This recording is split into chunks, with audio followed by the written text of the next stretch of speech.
Buenas noches. El presidente López Obrador reunió en Palacio Nacional a su gabinete y a sus principales colaboradores.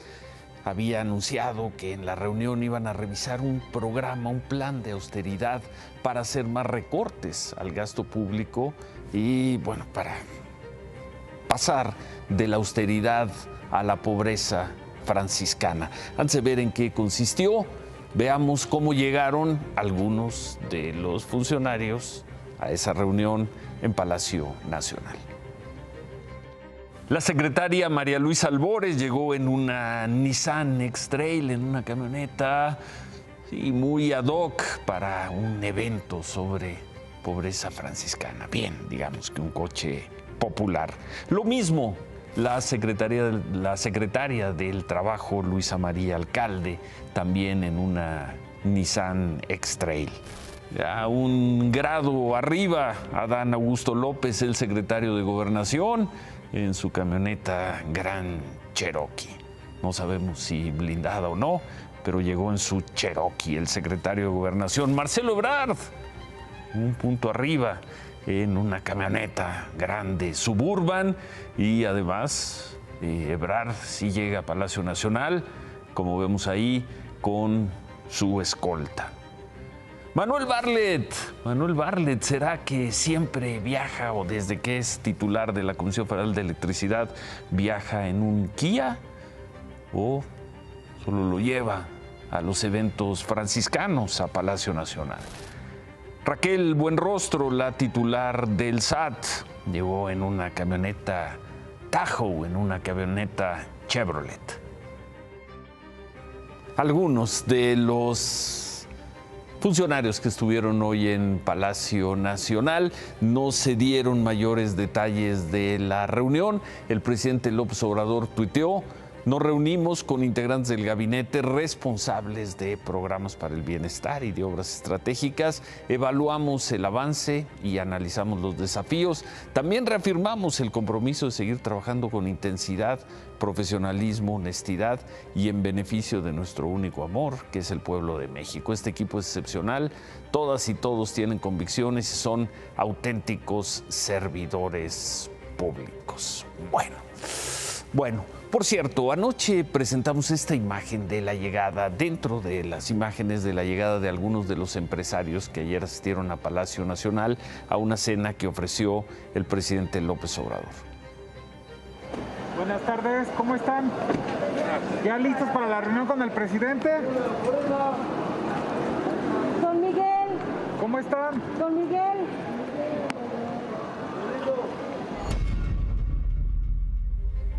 Don Miguel, le gritaban a la segunda persona que se bajó de la camioneta. Nos equivocamos y ofrecemos una disculpa. Dijimos que esa segunda persona que baja de la camioneta y el que está bajando era don Miguel Alemán Velasco, no era él. Una disculpa, era el señor José Carranza de Grupo Pinza. Una disculpa al señor Carranza, al señor Alemán. Grupo Pinza, una de las empresas atuneras más importantes de México, dueña de la marca Atún Dolores. Una disculpa, fue un error nuestro, lo corregimos hoy. Por cierto, hoy se difundió en redes sociales este documento, es una carta compromiso. Dice que es para la rifa de 8 macrolotes en Escuinapa, Sinaloa, y de dinero en efectivo durante un gran sorteo de la lotería del 8 de septiembre. Es un compromiso para que, así lo dice, de manera voluntaria se compren billetes de Lotería Nacional en montos que van desde los 20 millones de pesos. Hay una opción para quienes quieran comprar más de 50 millones de pesos en boletos. En el día hubo entrevistas de algunos de los asistentes a este evento y dicen que sí, que ese documento se les entregó ayer, anoche, que nos preguntábamos que de qué había tratado esa reunión del presidente López Obrador con empresarios, en especial con empresarios sinaloenses. Y hoy, en su conferencia, el presidente López Obrador insistió una vez más que México tiene la razón en la diferencia comercial con Estados Unidos y Canadá. Dijo que esos dos países interpusieron argumentos discriminatorios en los contratos petroleros y energéticos del tratado comercial. Dijo que incluso está pensando mandarle una carta al presidente Biden para explicarle la situación, pero dijo también que pase lo que pase, México no saldrá del tratado comercial con Estados Unidos y Canadá. Aún tratándose del mercado más importante del mundo, sí, tener acceso a ese mercado nos implica ceder soberanía, no lo aceptamos. No vamos a entregar nuestra independencia a ningún gobierno extranjero. No va a haber ruptura, eso se los adelanto. No solo porque tenemos la razón, sino porque no nos conviene, y no solo es México, no le conviene a Estados Unidos. Y no dejaremos el acuerdo comercial. Bueno, vamos a regresar a ese tema más adelante con David Páramo. En otras cosas, anoche informamos sobre el automovilista que embistió a dos asaltantes que, según la persona asaltada, le robaron 10,000 pesos y $5,000 que llevaban en una mochila, esto en la colonia San José Insurgente, cerca de aquí. Hoy la Secretaría de Seguridad de la Ciudad de México informó que detuvo a otro hombre, quien estaría relacionado en este asalto. Es el segundo detenido, ahí lo tienen, 35 años, estaba en un auto rojo, también muy cerca del asalto. Fue detenido en la colonia Pro Hogar, en la alcaldía Azcapotzalco. Según las autoridades, portaba marihuana y hace varios años, en 2013, había sido detenido por robo.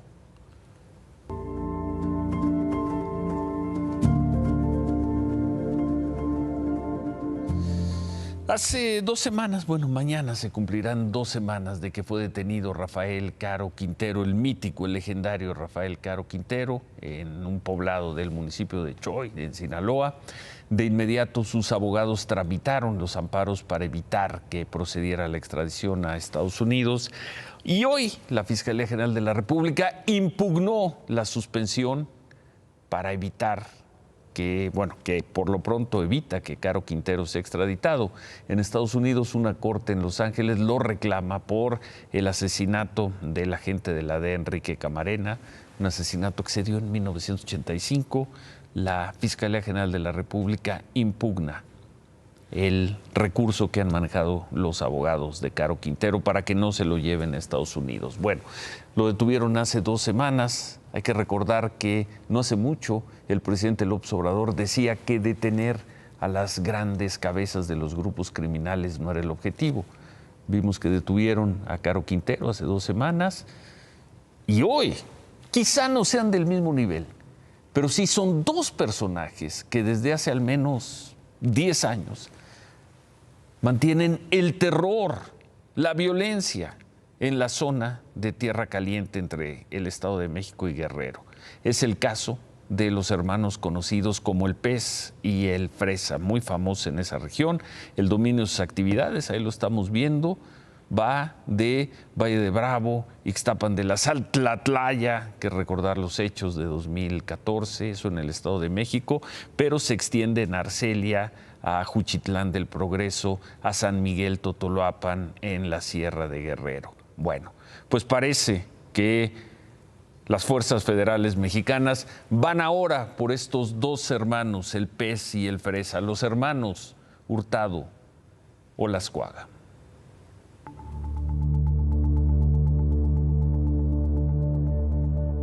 Es como una indicación, amigos, que vayan ahí a Palos Altos, a la gas, para retener la fiestecita, porque ya se viene de volada, por favor, puros hombres, nada de mujeres ni de niños, puros hombres, para poder regresar la fiestecita. Y se viene una fiestecita grande, se vienen 700 monos para acá a hacer la fiesta en grande. Y lo que nos indicó el INGE y las personas aquí a cargo, de que nos echen la mano, por favor, a todos. Con este audio se convocó desde anoche a los hombres del municipio de Arcelia para bloquear el operativo del Ejército, la Coordinación Nacional Antisecuestros y la Guardia Nacional contra los líderes de la familia michoacana que operan en los límites del Estado de México y Guerrero, los hermanos Johnny y José Hurtado Olascoaga, alias El Pez y El Fresa. Audio que fue acompañado durante la mañana de decenas de mensajes en redes sociales que incitaban por las buenas o por las malas a apoyar los bloqueos. A pesar de la movilización, el despliegue de las fuerzas federales logró su cometido y tras casi 10 años de ausencia de acciones de inteligencia y operativos de gran escala en este bastión de la familia michoacana, los federales entraron y catearon 2 ranchos de los hermanos Johnny y José Alfredo Hurtado Olascoaga, por quienes la Fiscalía del Estado de México ofrece recompensa de $500,000 por cada uno. Y al mediodía se marcharon de Tierra Caliente.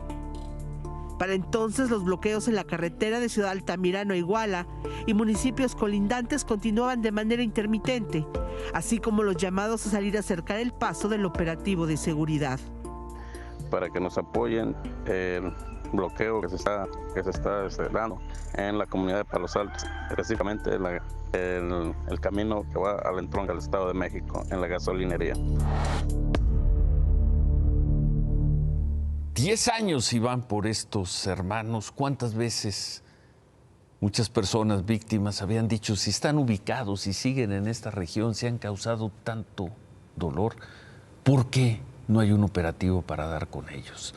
Parece que ese operativo está en marcha. Fuentes federales que participaron en este operativo confirmaron a Imagen Noticias que los cateos en las 2 propiedades que veíamos, las 2 propiedades que tendrían que ver con los hermanos Hurtado Olascoaga, no pudieron concluirse. Esto debido a la movilización que organizó, que promovió la familia michoacana contra las fuerzas federales.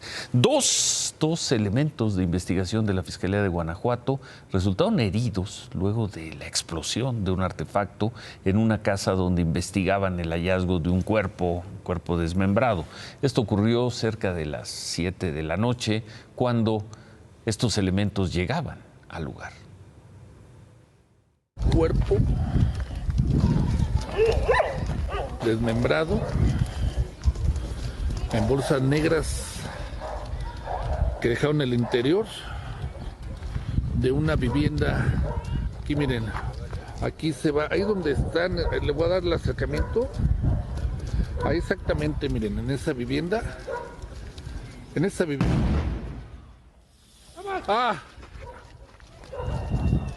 ¡ay, cabrón! ¡Aguas! ¡Vámonos! Pues, ¿qué fue, oiga? ¿Qué fue? ¿Un petardo? No es fácil hacer estas tareas, ir por los supuestos criminales. Uno de los agentes heridos se reporta estable, se desconoce el estado de salud del otro. En la casa encontraron restos dentro de bolsas negras, restos humanos y una cabeza en una hielera. Y hoy también un sacerdote resultó herido por un disparo en el pómulo. Esto en el municipio de Chilapa, en Guerrero.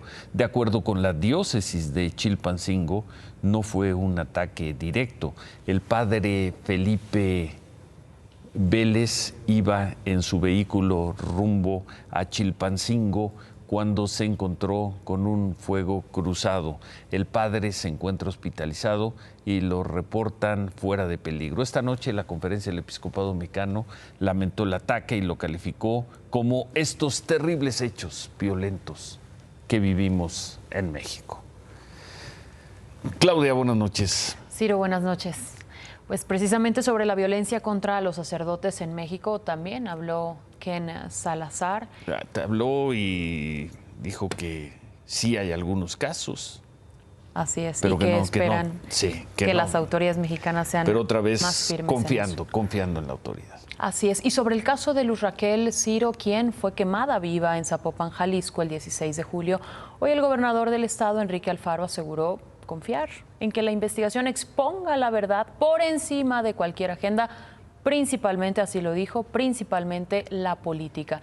Esto luego de que una de las hipótesis de la Fiscalía del Estado sería que la propia Luz Raquel se habría prendido fuego a sí misma luego de comprar alcohol, un encendedor, minutos antes de resultar quemada. Qué terrible que un asunto tan doloroso lo estén usando algunos vividores de la política para lucrar políticamente. Dan pena y dan tristeza, es lo que dan, porque en estos casos lo que hay que hacer es trabajar con seriedad, insisto, llegar a la verdad, definir y deslindar responsabilidades y no lucrar políticamente. Yo voy a respetar el proceso que está llevando la Fiscalía y serán ellos los que den la información en su momento de qué fue lo que sucedió y estoy seguro que van a llegar al esclarecimiento de los hechos. Exacto, no pudo haber habido revictimización, gobernador. Yo ya dije mi opinión y lo que digo es la Fiscalía está dando información y está diciendo lo que tiene de datos. Y es que aunque los elementos que presentó la Fiscalía el lunes o el martes parecen sólidos, pues la gente no cree y no quiere creer que la señora Luz Raquel se inmoló. Y las organizaciones de derechos humanos tampoco, pero ya lo dijo el gobernador, fue muy claro, el compromiso es con la verdad. Yo ya no voy a volver a hablar del tema hasta que no se agoten las investigaciones. A ver si es cierto, a ver si es cierto.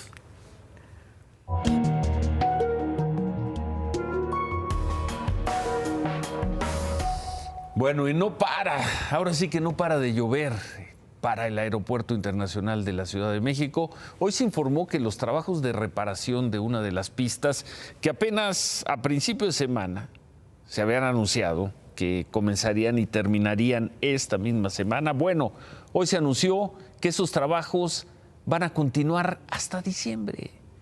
El aeropuerto habló de una rehabilitación mayor, con cambio de asfalto, de circuitos, equipos de iluminación, de seguridad, que tenían más de 20 años de uso. Los trabajos, según se dijo, se harán en la noche y de madrugada en horarios de baja demanda para afectar lo menos que se pueda a los usuarios. El aeropuerto también informó que a finales de año habrá un proyecto ejecutivo para la rehabilitación de la otra pista. Bueno, qué días más complicados para el Aeropuerto Internacional de la Ciudad de México. Ayer, como lo informamos, el presidente habló incluso de la posibilidad de tirar y volver a construir la Terminal 2. ¿Era ese el diagnóstico de este gobierno cuando comenzaron, cuando entraron, cuando tomaron el poder en 2019? ¿Era ese el diagnóstico hace unos meses, cuando el presidente inauguró una zona de la Terminal 2?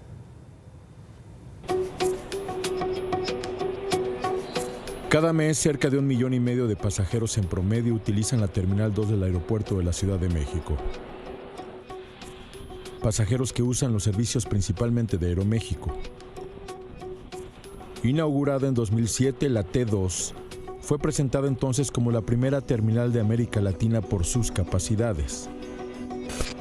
Hoy, un problema de cimentación la tiene al borde de un cierre. De construirla de nuevo, según palabras del presidente López Obrador. La Terminal 2 registra un hundimiento diferenciado en sus bloques. El edificio central o ambulatorio fue cimentado a través de pilas hundidas de 60 metros, lo que permite que se mantenga relativamente estable. Los dedos norte y sur, donde se encuentran salas de abordaje y pasillos telescópicos, se cimentaron a base de pilotes de fricción y se mueven junto con los hundimientos que se dan en toda la zona de manera continua. Debido a que trabajan de manera distinta, un edificio está 3 metros más abajo que el otro.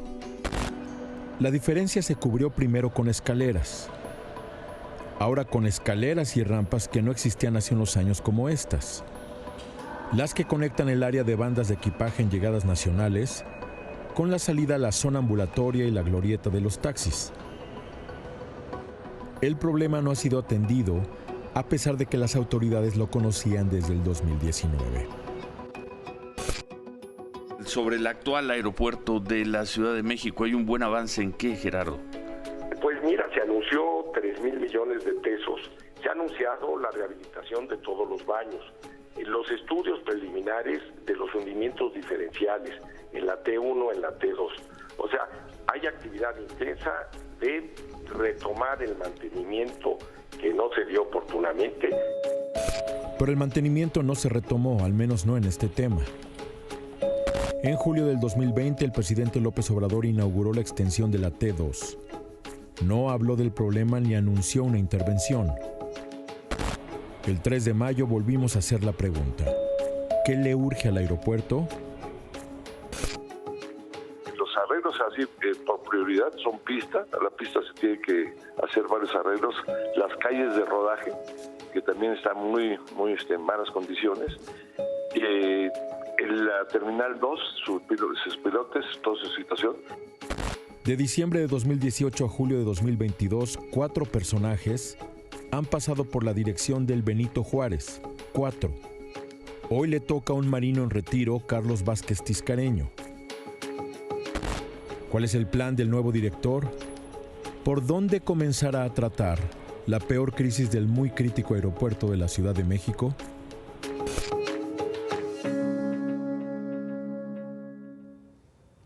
En Nuevo León, en medio de la crisis por la falta de agua que vive el estado, hoy una fuerte lluvia llegó a la zona metropolitana de Monterrey. El gobernador Samuel García fue escuchado y a través de sus redes sociales junto a su esposa Mariana Rodríguez celebraron la llegada de la lluvia.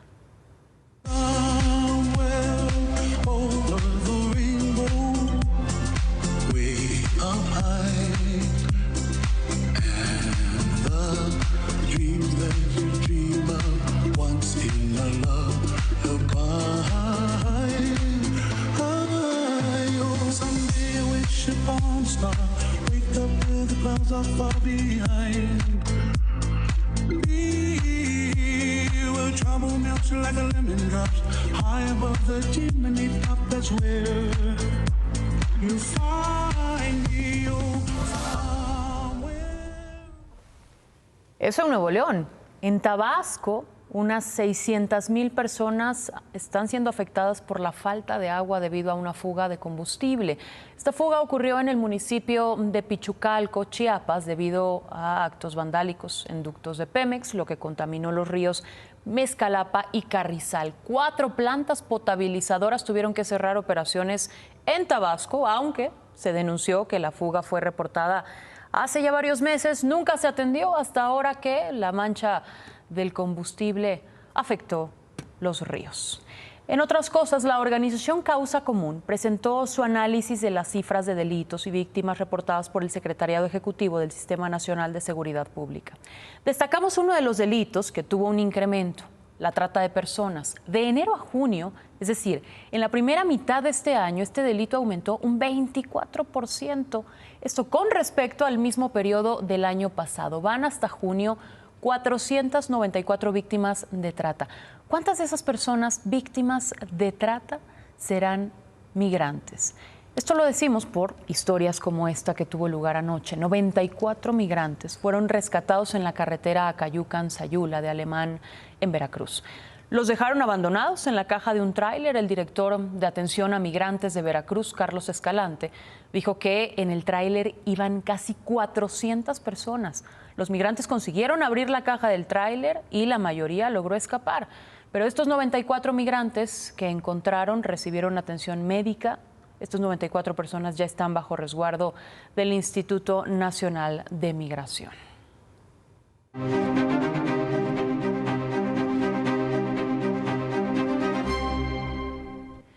El número de contagios sigue en descenso. En las últimas 24 horas se registraron 24,800 casos, tal como lo apuntaba la autoridad, pero 113 muertes en cifras oficiales. Otra vez más de 100 personas muertas por COVID. Otra vez más de 100. 3, 4 días de la semana.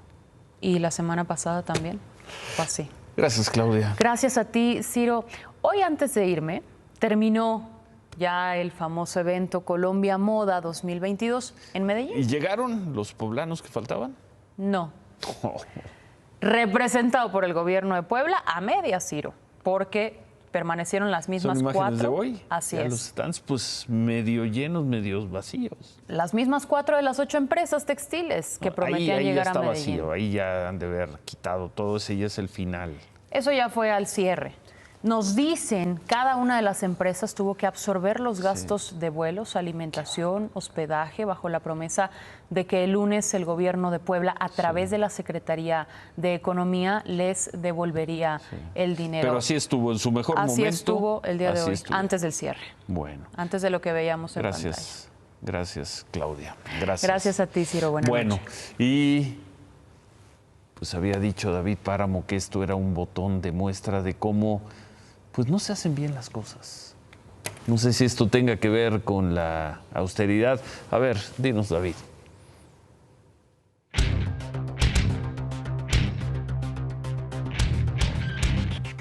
David. Austeridad es gastar bien en lo que se tiene que gastar. Y a tiempo. Y a tiempo. O sea, gastar bien es gastar el dinero que se requiere, en los montos que se requieren y en el tiempo que se requiere. Y esto nos deja claro que si vas al 50%, en el último momento tiraste el dinero a la basura. O están siendo asesorados por Octavio Romero, el director de Pemex. ¿Qué hizo? Gran muestra de incultura financiera del director de Pemex. Hoy se dan a conocer los estados financieros de Pemex, que son sorprendentemente buenos. A mí se me hace que le están metiendo mañita, porque no son estados dictaminados. Que cuando salgan dictaminados van a salir las utilidades mucho menores, porque por ejemplo dan que tienen más dinero del que tienen porque Hacienda les tiene que dar dinero que no les ha dado. Esa es una cuenta por cobrar en cualquier balance. Pero dice que le pide con mucho respeto a Moody's Romero que por favor le aumenten la calificación de la deuda, porque han tenido muy buenos resultados financieros. Las calificadoras no miden el desempeño de las empresas, es la probabilidad de pronto pago de sus deudas. Y Pemex es la petrolera más endeudada del mundo, con 108,000 millones de pesos, que no han disminuido a pesar de los aportes de capital del gobierno, a pesar de las ayudas que han tenido de la Secretaría de Hacienda. Nos demuestra cómo no se hacen las cosas, y eso no es austeridad. Remátala, David. Me voy contento hoy. El presidente ya dejó claro de que no nos vamos a salir del TEMEC, y eso, como sea, es una buena noticia.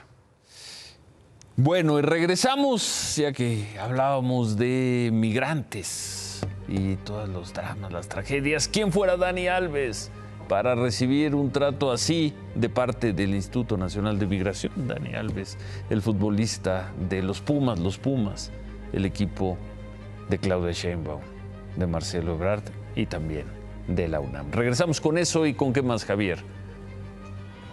Sigo, amigos, ¿por qué son tan poquitos? Diego Lainez cambia de equipo y las primeras imágenes de Jiménez en Holanda. ¿Por qué luego no saben centrar? ¿Por qué no quieren ir a Europa? Regresamos con eso.